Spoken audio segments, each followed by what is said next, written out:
You made it to level 2, deeper questions leading to deeper answers. I'm Tomas Garza, and I'm here to help you decide to transform. I'll be setting the pace for the process to support your unfolding. Learn and commit to a practice that brings simplicity and then awareness of what is ready to be released. Join me now and allow the experience of a deeper sense of love.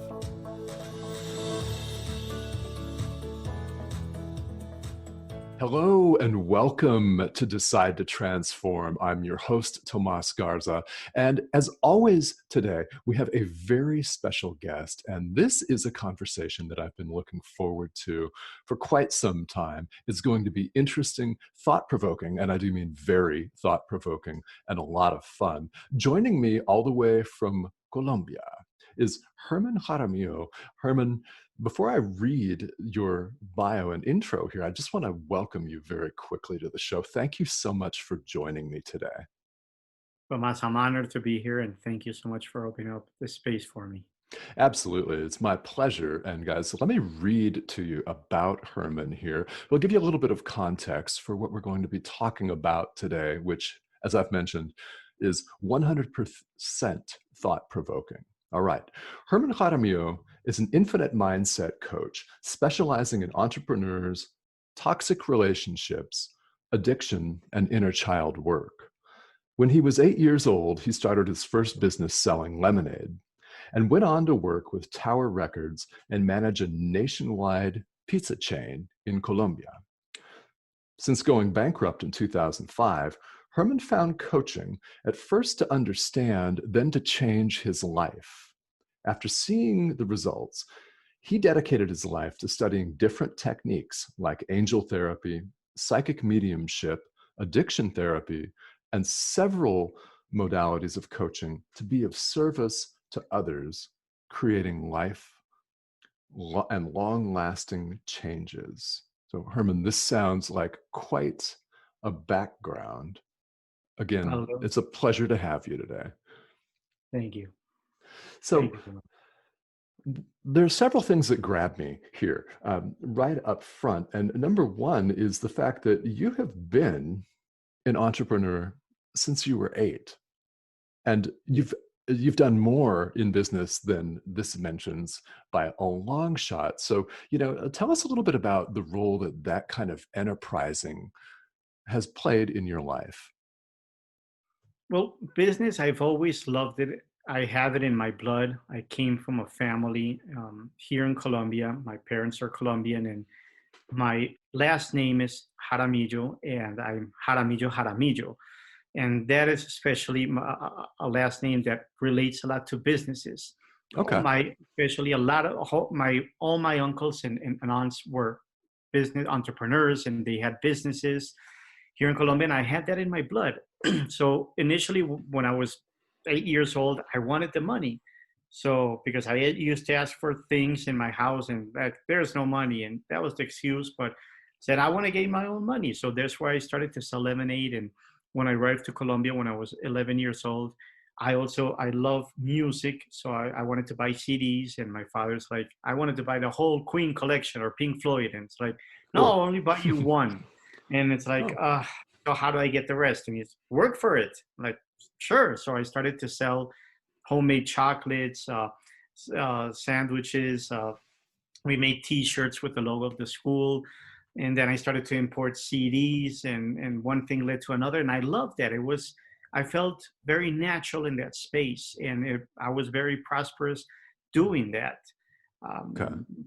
My dream was to open up a CD store here in Colombia. So that's where I went into Tower, and I got the fortune to go to Sacramento and meet the owner, Russ Solomon, and see how that it worked a lot until one day Napster came out. And it's like, wow, Yes. this is my dream going to the floor. I remember Fun. that. Yeah. And I said, like, if I can get it for free, why am I going to pay for a CD? So that's where my father I had helped him a little bit how to found this pizza chain here in Colombia. And he said, why don't you work with me? And that's where I came into the picture of it. And businesses, I love it. It's like one of the topics that if you and I sat down around business and talked about ideas, Mhm. I love that part, and I love to look at opportunities and see what is out there. And now that I'm even in coaching, I still continue to look at opportunities, not to go in, but it's like a hobby for me, Okay. and it's something that's I love to see how the economy works and how everything right now with COVID. I'm every day looking at opportunities. What is a good business to have in this kind of time that would support what is Mhm. happening today and stuff like Yeah. Yeah, and how has that shifted, speaking of the COVID pandemic, how has that shifted your focus this year on business? one of the things that I've been looking at, especially when I was in the pizza business, was there are two things. One was looking at businesses in a more humane way. There's one thing that it's called infinite games, and it's looking at a business through the lens of it being infinite. What do I mean about that? Normally, we look at a business as finite. How Mhm. did we do this quarter? How we're going to solve this problem? How we're going to open up this city? And it's something very small. And I'm not saying to look at it from an ambitious way, but it's not only looking at it like how much did I sell this month and that's it, and now we're going to do the next month. It's how we're going to look at it long term, in infinite term. So by doing that, also you have to look at it in a humane way, not only Mhm. look at yourself through a result or determine yourself through a result, and not look at employees through a result, but look at them more long term. That is one of the things. The other thing is that it's also understanding how a business should be made from the start in a very, this might sound strange, but I would say this word, it's honest. I'm not saying that Mhm. should be Sure. dishonest, but very organized, not going improvising a lot. A lot of the times I tell people, for example, here in Colombia, you can open up a business very small and you don't have to pay a lot of taxes. But as soon as you start selling a little bit more, then you have to start paying taxes. What happens here? A lot of people do not put that into the numbers of the business. So I tell people, look at it long term as if it was already medium size where you have to pay everything and understand the dynamics of your business through that Mhm. lens. So Yeah. it's this organization behind it so you won't go into it 2 or 3 years and like, oh, I didn't understand this would happen and probably lose the business or go into losing a lot of money or stuff like this. Okay. Mm. Yeah. Well, and the phrase "infinite gains" is intriguing. Now, is that something that you came up with, or is No. this no? Okay. I discovered this through the last book that Simon Sinek wrote, and Oh, he yeah. is on James, I believe you pronounce it Carsey or something like this. Mhm. That he created that like in the 80s, the infinite game theory. Right. And I started to understand this not only in business but in our life also. Okay. Mhm. That's why I call myself an infinite mindset coach, because I just had the experience of somebody tell me, "Hey, can you coach me to be a six-figure coach?" And like, no. And it's not that I cannot do it, but I don't want to do that because I would prefer to create a coach or a person that, independent of how much he makes during his whole lifetime, he will have a base that would be strong enough to be able to live his life. It's not Mhm. like I'm good if I get a partner or if I get a salary or I do this. I'm good independent, or I feel in peace with myself independent of that. Yeah. Obviously, you will base your life during finite goals like get the six figure, get the wife or get the husband or get the partner, get a house, stuff like this. But you will feel that your life is more in order with yourself. And that's where I go to the infinite, because it's not like I get a pension, I retire, and that's it. No, it's independent of that. I'm going to live 80 years. What am I going to do after I get a pension, for example, or after I win the lottery, whatever? It's to look at that long term. So that is something that I'm basing my life in who I coach also towards that. Okay. Yeah. And, with being an infinite mindset coach, what I've just understood is it's about not just the external goals or the external gains. So, what do you help people to work through on the internal level? One of the things, for example, we're always looking for is why did I come here to Earth? It's like Okay.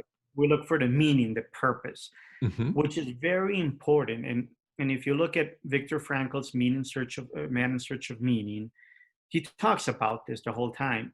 Yeah. But if you read it in between lines, one of the messages I got is to look for meaning in every moment beyond the lifetime. Okay. Because Hmm. if you would ask me 20 years ago, what is your purpose in life? And I would say, become Gordon Gekko, Jeff Bezos, and Bill Gates in one. It's like All I in was the one. most All right. ambitious person in the world. Yeah. Um, but that changed in my life. Before was to have a music store and stuff like this. And I started to see, okay, for example, today, now I feel more very natural in what I do as coaching and working with people. But am I only that? And this is not to see I'm an ambitious person as, oh, I need to be more. It's like, who is Herman when he's not a coach? Who is he Okay. when he's with his wife, with his friends, Hmm. with you talking in this moment? And I Yeah. started to understand this more in the moment and started to say, what is my purpose? But more long term, more infinite. For example, and I started to look at values and I started to understand that it's very important. When you study Stoicism, they talk about the four virtues, and Oh, which are courage, justice, moderation, and temperance. I believe those are the four. I forgot one in this moment, but and wisdom. I'm sorry, moderation and wisdom. And if you look at that and you try to live, for example, based on any of those four, you have a mouthful for the rest of your life. Try to mm, live courageously or from wisdom the rest of your life. It's like, first of all, define it and then try to live it. It's not easy. So, but once you start creating that, look at the serenity prayer, for example. mhm. Once you start trying to use that in everyday life, you have something that will help you in any area in your life. It's not only towards relationships or money or business or whatever. And that's what I'm trying to look for in my life and other people's life the whole time. It's like, how can, for example, I have projects right now and I'm trying to look at them, but what happens if the project doesn't result? Right. Because in racism they talk about you can control the process but you can't control the results. So Mhm. what happens if I don't do that project? What happened? Who am I? Am I nothing? No. So I need that base to be able to feel in peace with myself. So that's what I'm trying to work at. I'm trying to look for more from a loving place instead of fear. I'm Mhm. trying to look at the values, like I said before, and all these different concepts to be able to create that person that really gets to know him or herself in a better way, in a deeper way, and starts creating a different relationship of acceptance. When I talk about acceptance, is Okay. I accept even Yeah. though I made a mistake. I accept even though all the bad stuff, um, and all of these kinds of things. So that's where I'm aiming at the whole time, and that's, for example, inner child work that comes into the picture also around that part. Okay. Yeah, well, let's talk about both of those then, acceptance and inner child work, because acceptance is something that people talk a lot about allowing, about accepting. So, how have you used acceptance to transform your own personal experience? One of the things I started to understand is today, whatever the date is, right now is September, but if you're Mhm. hearing it afterwards, you can say in this moment and look at what you did yesterday. As soon as you start looking at it, you will find easily a lot of mistakes, a lot of Oh, things yeah. that you did that unfortunately created a result that you didn't like. True. But to look at it today and start judging myself and start saying I did something wrong. This might sound a little strong, but I feel it's being a coward Mhm. because it's easy to say today I made a mistake. The thing is, why don't I support myself? And this is where the inner Okay. child works. What happens if I look at what I did yesterday that I believe was wrong, and I ask myself, why did I do it? It's not like I intended to do it to make a mistake or I intended to do it to screw somebody up or to offend somebody. I did it because if you look at the core of it, it comes from our inner child as a way of survival emotionally in the world, Okay. looking for acceptance, looking for Hmm. that recognition, that part of, hey, I exist here. I'm not invisible. I'm not rejected. And it might sound very strange, like you use that strategy to look for that. Yeah. I Hmm. probably got mad with somebody. What was I trying to get? Playing the victim. So somebody would say, "Oh, I'm sorry and I pity you," and stuff like this, or whatever kind of way. And this is stuff, these are defense mechanisms that we created when we were little. We Uh-huh. created them out of the blue. It's not like we read a psychology book and said, "Okay, this is the best strategy I can do." No. So if you look at it, how we as a kid created that, first of all, you should be grateful and saying, "Wow, what a great job." The Hmm. results that you're generating are not the best because probably we're making some results that are affecting other people or not letting us create what we want in life. But it's not bad. How can I do something, and I'll put this air quotes, better, if I don't know there's something better? If I Right. don't know how to do it differently? If nobody's taught me anything? If I already created a habit around it? Hmm. Yeah. So that's the part that I say around acceptance. If you really truly accept that, hey, I'm doing this out of survival and I'm not doing anything bad, and I hold myself accountable and I support myself completely, then that is looking for that. And if I'm looking for acceptance, then turn it back at me. How can I accept myself differently? Or how can I recognize myself? Or how can I love myself? Yeah. That's why I Yes. don't believe in self-forgiveness. You've never done anything wrong. Because how can you do something wrong if you didn't know how to do it, quote unquote, better or different? Right. Mhm. Yeah, yeah, that's a really interesting point about forgiveness. Let's talk about that because you've got some courses and some talks with very, very interesting titles that are intriguing to me, and I think they will be to a lot of people. Around forgiveness, you've done a lot of work around this. So, what do people not understand about it that you feel they should?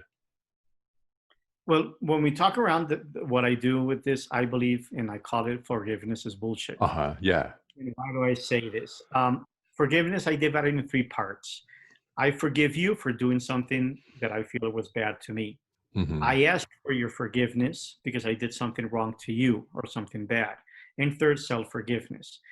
Mainly, we've used forgiveness as a way of manipulation, as a way of creating a victim. Yeah. For example, manipulation. I'll forgive you when you change, or if you never do this again. That's what we were taught when we were little. We Yes. didn't understand the concept of, "Mom, please forgive me." Okay, I'll forgive you. But it was for her not to get mad at me. I didn't care about Hmm. forgiveness. At the core, what is it? It's to let go of the strong emotions that we have of hatred, anger, frustration, sadness, and to Yeah. make amends with our past. That's it. Hmm. But when we use it that way, we never we never do it that way. For example, we tend to use this as a power play also. Right. Um, I used to feel very guilty with everything in my life. So with past relationships, romantic relationships that I had, if they were mad or something happened, immediately I thought it was my fault, and I started to say, "I apologize, I'm sorry, please forgive me." And I started to change who I was just to adapt and to favor that other person. It wasn't because I want to change. And the Yeah. other thing was, who am I to say who I can and cannot forgive? I feel it's like I'm feeling like, God, I'll forgive you, but I won't forgive that person. Right. And it's become an ego trip. And we say constantly, you have to forgive. I used to have therapists and coaches that said, you don't create what you want in life because you haven't forgive yourself. And for example, my father, which I had a difficult relationship with. So I Okay. felt terrible about it. And I Hmm. started to say, okay, that's not an on and off switch. It's not like I forgive, I don't forgive. I forgive, I don't forgive. No, it was like I started to see my father again, and I obviously let go of the forgiveness and got back into it. I saw who I was, and it's like, how can I forgive myself? I hate myself. Mm. So if you look at it, and I'll give you the very short version, is one, how to forgive people. The best way is to use shadow work. It's start to Okay. identify in them what is something that they're showing to me about myself that I haven't recognized or I don't want to see about myself. So I Okay. started to see my father patterns that I didn't like from him, but I was doing the same with other people. So here I change forgiveness to gratitude and Hmm. say, okay, I let go of my father and I concentrate on myself because that's something it would be good for me to work on and to not do the same. The Okay. second part of asking you for forgiveness, I believe in change, but sometimes I don't have to change. What happens if I tell you something that affected you, but it wasn't because I did something wrong, but you have a wound from your childhood? And I just said the magic word and you went haywire. It wasn't my fault. So I don't have to ask, I don't have to apologize. You don't have to forgive me. But one of the things is to understand if I really want to change or not, because probably I might say, because when I do something wrong to you, it's like, okay, Herman, I did something wrong. I should not do that again, so I won't affect you. But it's not that I want to affect you, but probably we're not compatible. And I would say, hey, I'm sorry, I'm not going to change. That's part of my nature. Bye, I'll leave you. Right. And the third one, self forgiveness, how I explained before, I don't believe anybody has done anything wrong. So I believe we should change this to be more pragmatical and even more loving towards other people and towards ourselves. Okay. Yeah. Well, this is very interesting. It's an interesting take. And thank you for walking us through a little bit of that from your own experience here, because I think this is something that people misunderstand. They completely misunderstand it. And you talked about the conditional forgiveness. I'll forgive you if you don't do this ever again. Mm. There's guilt associated with that. Which of these three areas of forgiveness that you just walked us through do you find the most difficult? Good question. For me, was initially to forgive other people. Okay. The relationship I had with my father since my teenage years. I was an only child. My mother was our buffer zone, and she passed away when I was 18 years old. Okay. And it was very difficult. I'm not saying it's how I interpreted things. When we talk about our parents, we tend to feel it's a sin or we cannot do it or ungratefulness. No, it's very objective. It's very saying, okay, I am how I interpreted the love that my father gave me was a way that I felt it was not loving, and we butted heads a lot, and it Okay. was very difficult for me for who I am. So when I went back to work with him was even more difficult because in a job with money in between and all these kinds of things and the Hmm. generation gap, it was even worse. We were in a constant fight and it was very difficult. So for me was the typical that can happen to a lot of people. Why should I forgive him or let him off the hook for all that he has done to me? Okay. And Yeah. that was they're very, very difficult for me. And until I understood the shadow, I was able to let go of that. And from 20 years of fighting almost on a daily basis, Oh, within wow. like 7 years, we've only had a couple of fights and that's it. Okay. So that's where I believe it is. And I'm not saying it's as friends, no, no, but we have a very respectful way of communicating. We talk a lot. And that for me is great because he's my father. I don't want to fight with him. Right. And Shadow has helped me work with other people also because I was bullied in school and all these kinds of things. So and I've been ripped off and all these kinds of things that has been done to me. So to work on that on a constant basis has been challenging, but at the same time has been very good for me to grow as a person. Okay. Yeah. And it is really, really good growth work, but challenging. No question about it. So I know that there are a lot of listeners out there who can relate to having a difficult relationship with a parent. That's something that a lot of people can relate to because they've experienced it. So, how much time were you engaged in the shadow work, in attempting to work through this before you began to see breakthroughs or the results in your own life? I did shadow work for about a year because I found it Mm. fascinating. I just saw the word shadow and it's like, it sounds cool. And I went into that. It was very curious. It wasn't like somebody recommended. And as soon as I started to study it, obviously, what I did was use it with my clients. This is your Mhm. shadow. This is your shadow. And then one day I found myself working with an employee in the pizza chain and how I treated him. I saw his face and it was like, whoa, something happened here. And I said, I made that instant click and I saw myself acting as my father acted to me, creating Ah, that same fear and all of this. yes. And then I made that click, and it was from then on, from 0 to 100 in almost in a second. I Mm. started to see my whole life right there pass by with everybody around me and everything that affected me. And I started to see the shadows. And I started, for example, if you do a lot of shadow work, you will find common denominators among a lot of Sure. people, that the same thing that bothers me of other people, it's going to be among a lot of people there. So I started to see this, and immediately I started to make the change. Obviously, I had to go into a very humble place and feel a lot of humility there, because it wasn't easy to accept that the person that I felt victim of, that I felt that my life was not working because of him. Now Yeah. I cannot use this as an excuse. Now I have to gain the responsibility, because Hmm. I believe there's something. I also say it's not your fault, but it is your responsibility. Ah, yes. That Uh-huh. your past is not your fault, but your present and your future is your responsibility. And sort of, you can believe that before ignorance is bliss. So in that moment, I didn't know. It was easy for me to blame my father, but as soon as I was not ignorant, I knew the information. It was like, oh God, now I have to be responsible of this, and now I have to take action on my behalf and stop blaming my father, and stop playing the Yes. part, and stop looking for pity, and now really go into inner work. So Hmm. it was instantaneous once I got to see it, but it wasn't initially, because it's not easy to look at it. We're No. very proud people, and to play Mhm. victim is, it's great. It's easy. We all love it.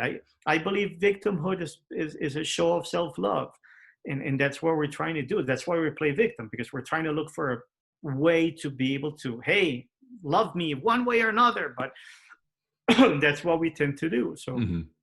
hmm. Yeah, yeah, it really is. It's a very, very rich subject matter. Yeah. Let's talk a little bit more about a definition of shadow work for listeners out there who may not be familiar with the term.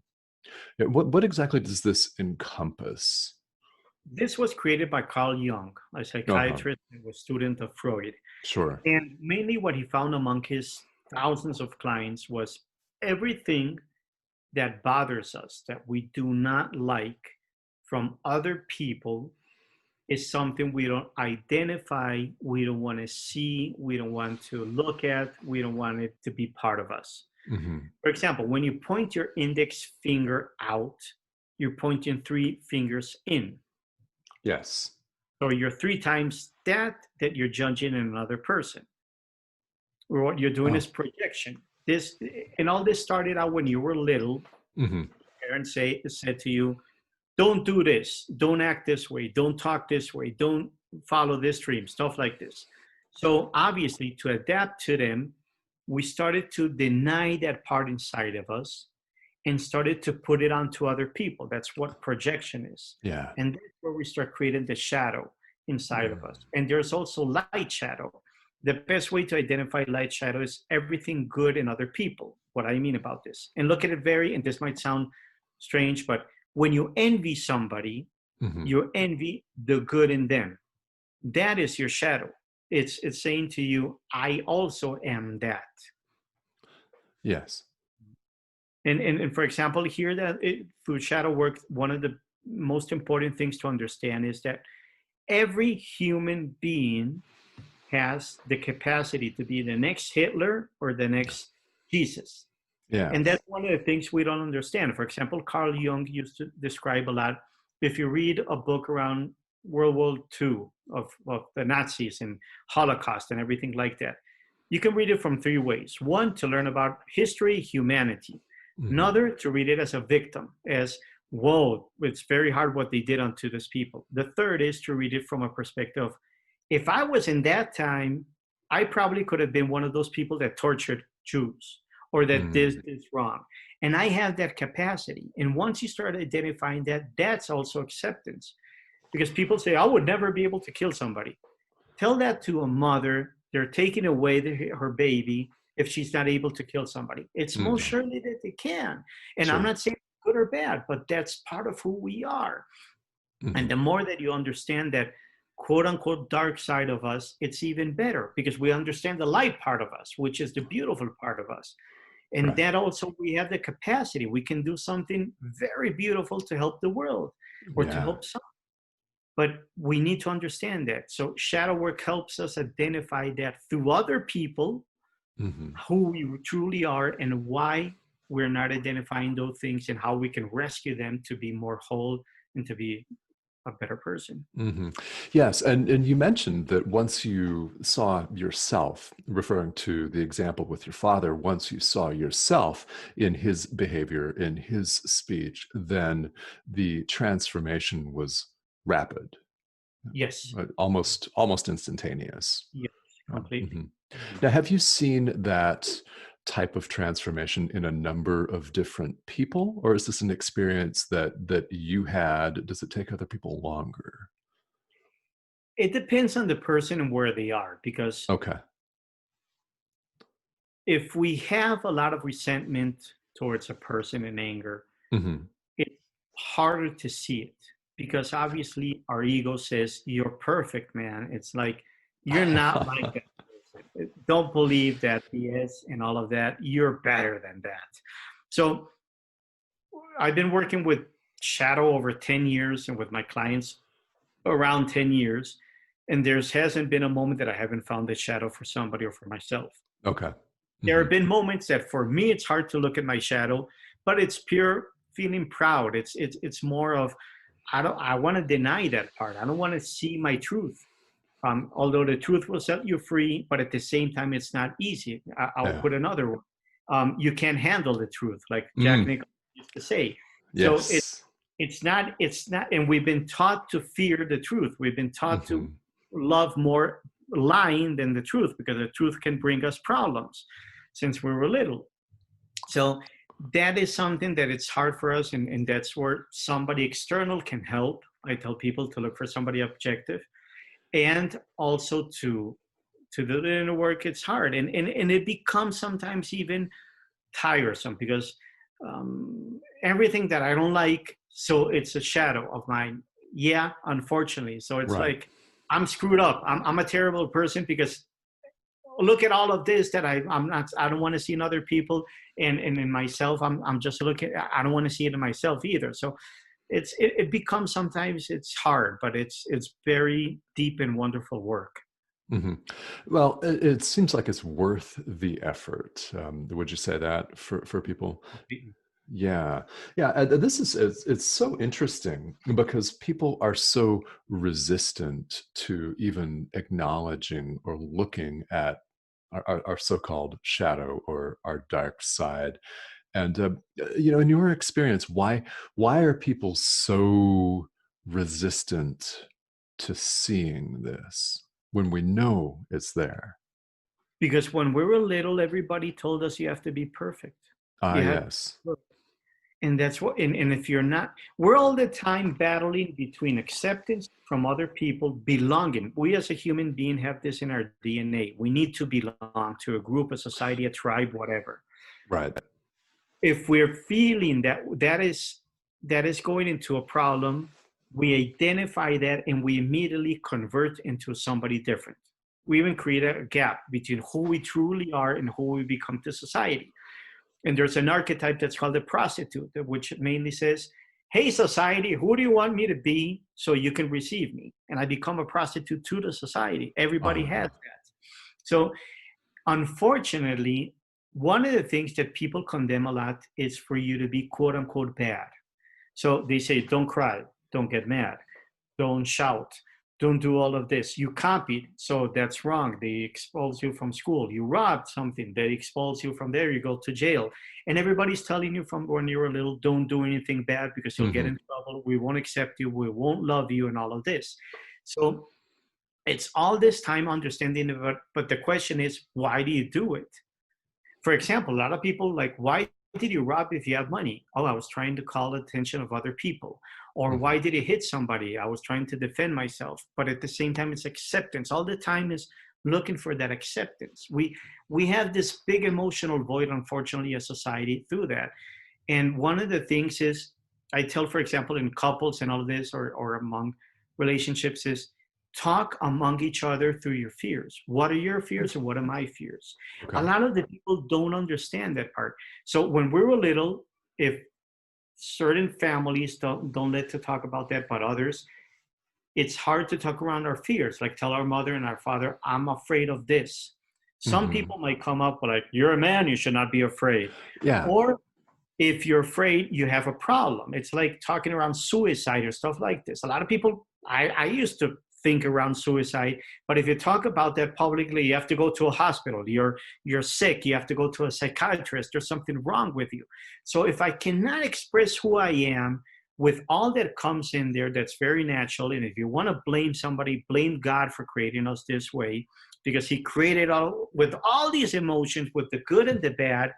And unfortunately, we as a society don't understand that. And if somebody wants to come up and say, I've thought about this, doesn't mean I'm going to act upon it. And there's somebody judging that. Why am I going to express that afterwards? And I have to hide that and I have to go into a closet. And that's unfortunate. So later on, one way Mhm. or another, it'll explode because we have it all inside of us. And that's where Yeah. a lot of acts of violence come like, where did that come from? Why did you shout at me? Why did you hit me? Why did you act that way? It was like, it's always there. But since nobody understood that and nobody helped me see it from a more when it started and look at it this from a very natural way. When I worked with addicts, I got to work with witness protection and I got to work with hitmen, drug lords, Oh, wow. guerrillas, and all these people. And one of the things they said, you're not like me because you never killed somebody and stuff like this. I'm like, yeah, sure, but let Hmm. me ask you, what are your fears? And they said ABC. I'm like, those are the same I have. Let's talk at Sure. that level. I don't care what you did or didn't do. I didn't care if you raped 5 women. And I'm not saying it's good or bad, but initially, let's talk from a way that you feel that you're the same as I, and I'm the Hmm. same as you. We're all the same at that level. From then on, yeah, it's different because there are opportunities. That's where we were born, or who our parents were, and all these kinds of things that create somebody different. But at the core, we're the same. Hmm. Yeah. Well, and we are at the core the same. And now, were these people the hitmen that you were referring to, the people that were involved in the drug trade? Are these your clients that came to you? It was in a foundation of addicts that I got to work for 4 years as a therapist there, and they Okay. made a business with the government, and they sent us these people because part of the witness protection was to help them get out of drugs. So they Okay. sent us people there, and we got to work with them, which was one of the best experiences in my Mm. life. Oh, yeah. I we probably love that. Well, I can imagine that would be very intense. How long ago was this that you had that experience? That was like 5 or 6 years ago, and Mm. it wasn't so intense. One of the things, if you get to look at past the actions and at the person, it's different. If you stay at the point of, yeah, I killed this person, or I sold this, or I did that, you're not looking at the person completely. Once you take that veil out of that curtain out of the way and you start looking at the person, I once did this with a drug lord. He was a guerrilla leader and also a counter guerrilla leader. He sold Okay. drugs. He's a big guy in Mm. Colombia. Mhm. And I did an exercise and I said, look at yourself in the mirror directly at your eyes and tell me what you see. What do you feel? This guy did the exercise in like 5 different mirrors. He took off his glasses, he put them on, he said, I don't have the slightest idea who I was talking to in the mirror. I didn't Oh. understand. And you start looking at that with a hitman.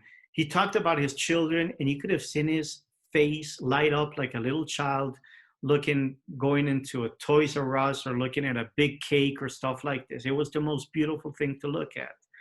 And people being able to say, where I remember when he talked about how he raped his sister. He had Mm. never told anybody, and to tell Yeah. us and not feel judged, like, oh, finally I could be able to tell somebody nobody would judge me. That Mm. and that's the thing, to create those spaces for them out of love and to feel that, hey, you're not the only one. um, I have felt things like that.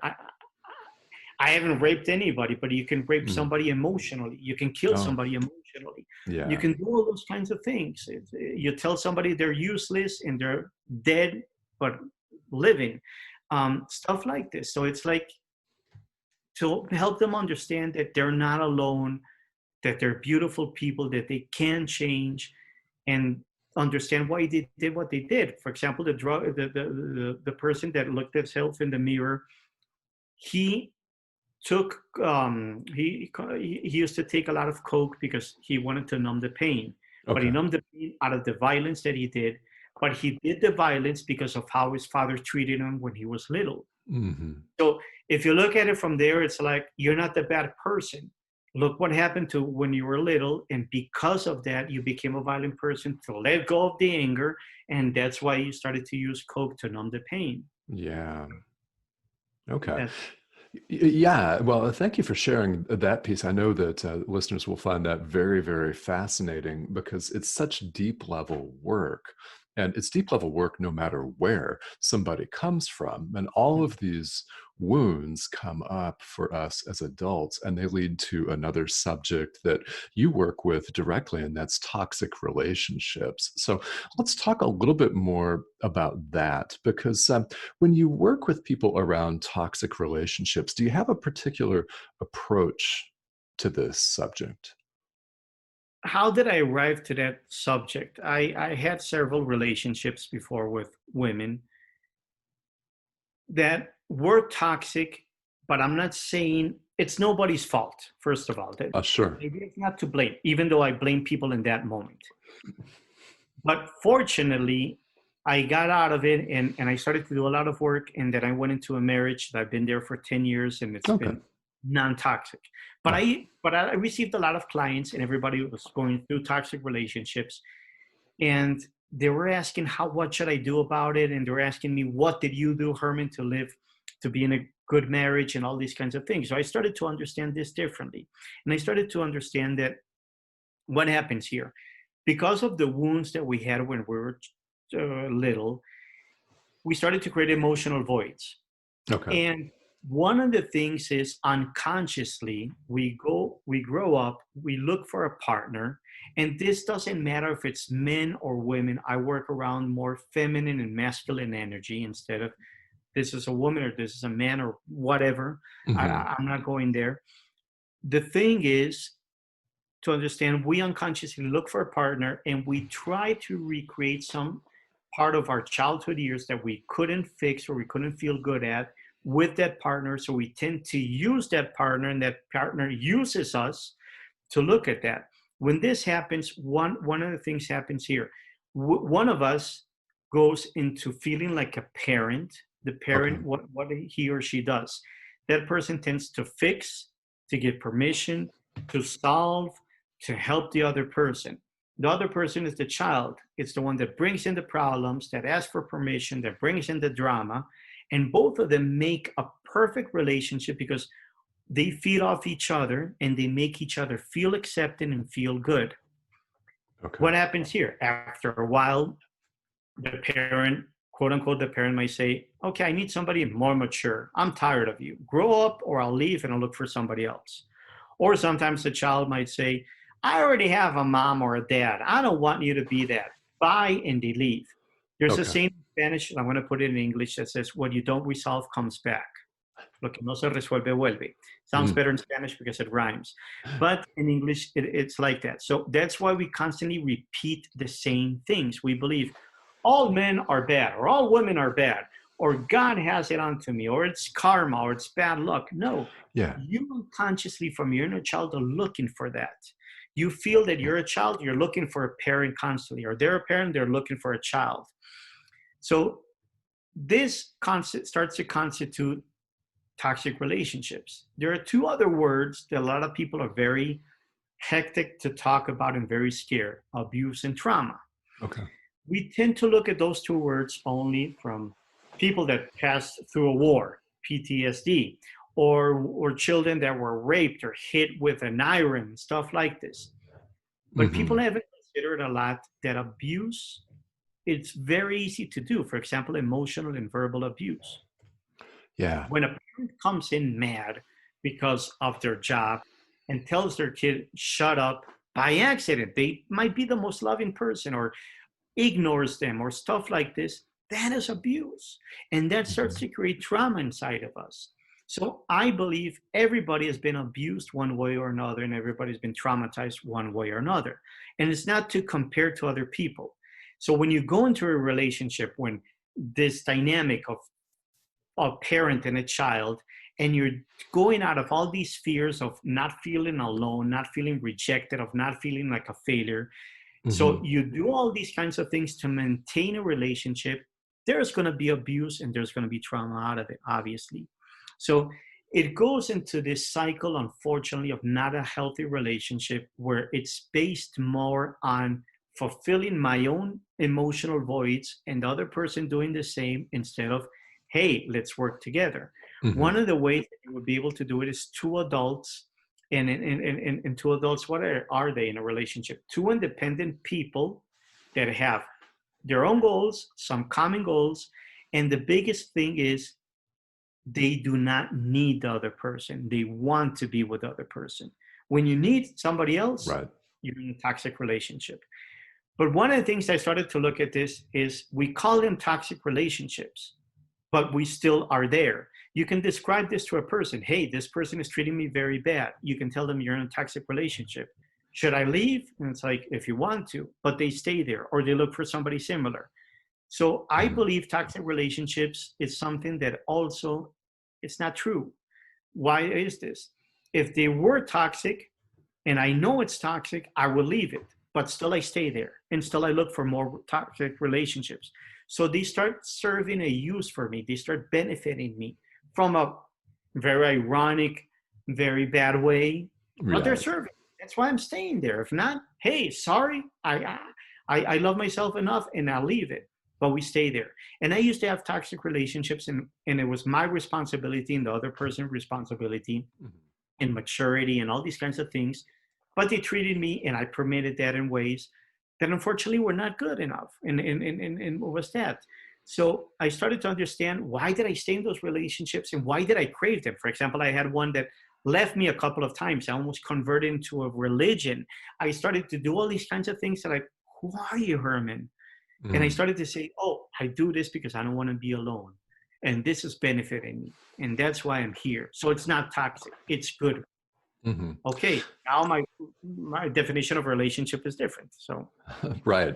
Yeah. Well, and this is so common. So I'm happy that we're talking about this on, on the show because there's so many people that are involved. Either if you're listening to this right now and you are involved in a toxic relationship, or you have been, I know you can relate to this. So, what do you do then once somebody reaches the point where they know that this is serving an ego purpose for them and they're ready to take the next step and actually get out of that? So, what do you recommend that people do when they recognize, okay, this is serving a sick sort of need for me, I'm ready to get out of it?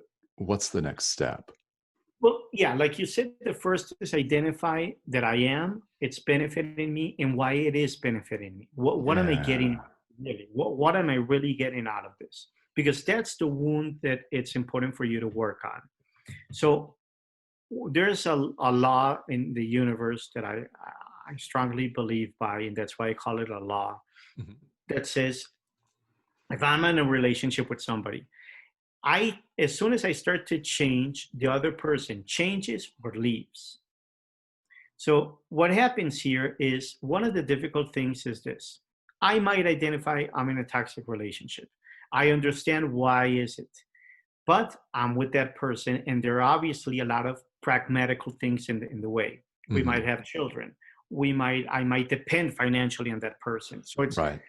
a lot of people, should I leave or not leave? And it's like, let's leave that aside, because even if you could leave right now, it's easy. I don't want you to go back into those old steps. I don't want you to repeat that pattern.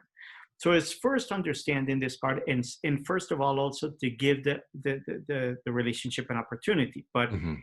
obviously I have to do a deep work, and hopefully my partner will go into that deep work, because what would happen with that partner? You've changed a lot. yeah, okay, I like that change. Tell me about it. I want the change. Or look, you're not serving me. I cannot use you. So goodbye. So that's one of the hard things, and that's one of the things that people get scared of. What happens if my husband or my wife leaves me? That can happen, but what Yep. is more important in your life? And then you have to go into a very deep work understanding how I don't need other people to feel better with myself, but how can I give myself that that I'm looking for in other people to give me. Okay. So, and that's inner child work. That's unfortunately one of the things that I believe we're trying to fix the world and climate change and all these kinds of things. I believe Yeah. if we would concentrate on working how to fix our past, then that would be the solution to world peace and everything like Hmm. that. But It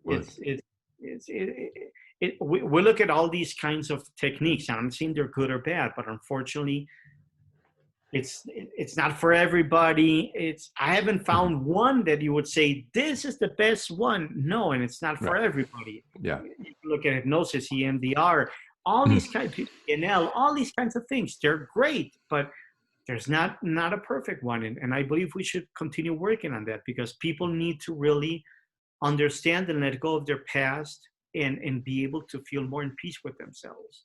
Because once Yeah. that, why do I have to get in a fight with you? I feel good about myself. I feel whole.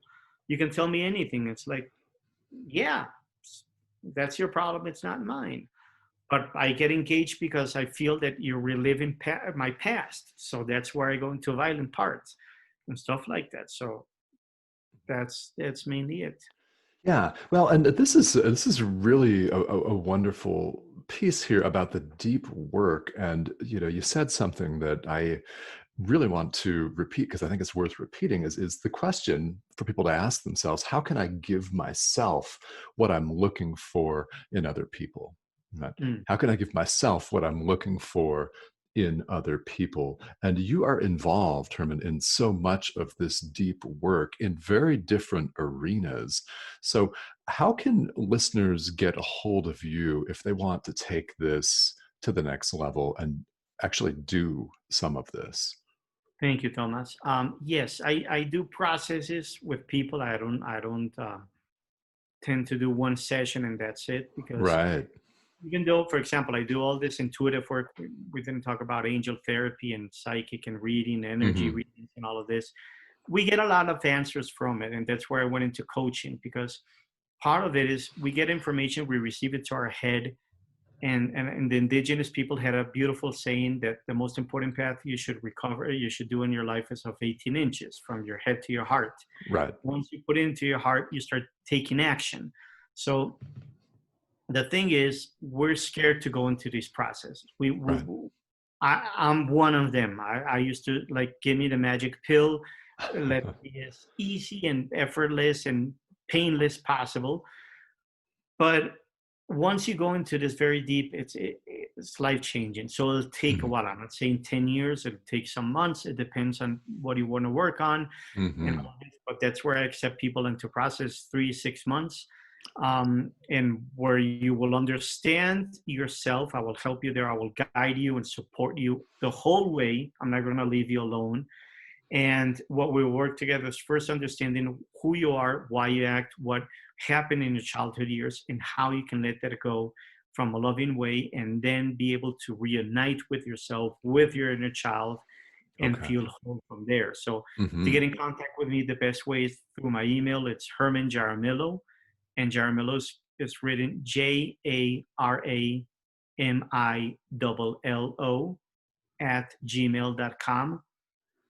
That's the best way, and we can hop on a call and talk about this and see if we're a good match. And that's the best way, and that's what I do, and also workshops from time to time that comes up. I love it. All right. Well, let's repeat that email address then. So it's HermanJaramillo at gmail.com. All right. And Herman would love to work with any of you is serious about any one of you that's serious about this deep level deep work. So Herman, one more quick question here before we wrap up. This has been thought-provoking.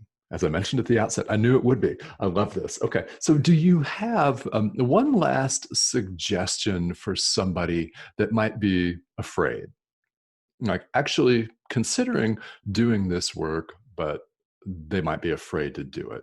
Any suggestions for these people?